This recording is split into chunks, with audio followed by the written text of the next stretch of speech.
we have a population of roughly, I say roughly because we don't know exactly how many people there are, about 50 to 60 million people.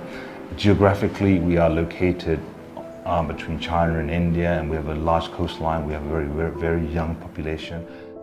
The lack of bank penetration and the lack of mobile phone penetration are two most obvious and immediate obstacles we have.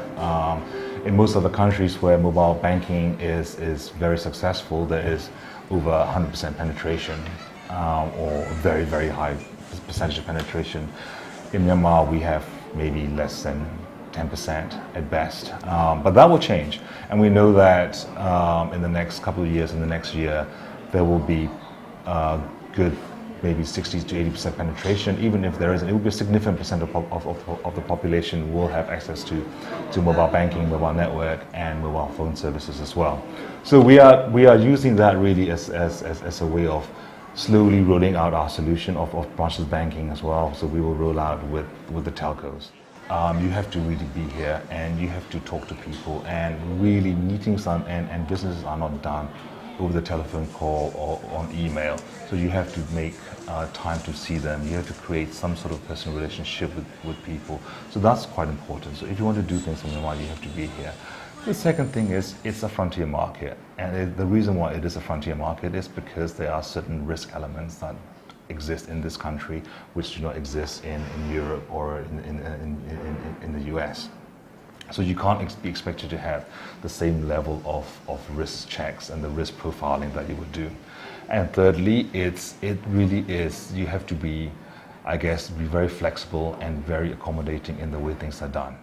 I came back here 2 years ago from California. I was out of the country about 16 years. And before that, I was involved in Silicon Valley, initially with a startup. It's called Blue Lithium. We were one of the pioneer companies in the Silicon Valley in the online advertising space. It was later acquired by Yahoo. And then I went to work at Google for 4 years. And then I decided to come back. Before I came back, it took me about 1 year for me to actually decide. There was a lot of tentative signs. Actually, there was no clear signs. At the moment when I came in, we just had an election. There was a lot of unknowns and uncertainties, but there was this indication that led me to think that reform is underway. And so I took a big risk, and then I came back.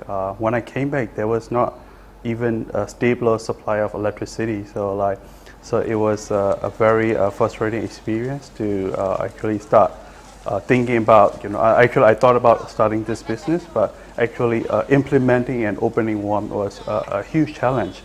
So I came back, I wanted to do 3 things. Travel is one of the main initiatives I started. Primarily, I focus on travel because of the macro indicators. If you look at the tourism statistics, the numbers speak for itself. If you look at Myanmar tourist arrival, a year ago it was around 1 million, and last year it was around 2 million, so that was a 92% growth. So if you compare that with Thailand, the Thailand tourist arrival is 22 million a year, and Cambodia is about 5 million a year. Vietnam is about 7 to 8 million a year. So Myanmar at 2 million, comparatively speaking, is still has a lot of potential to grow.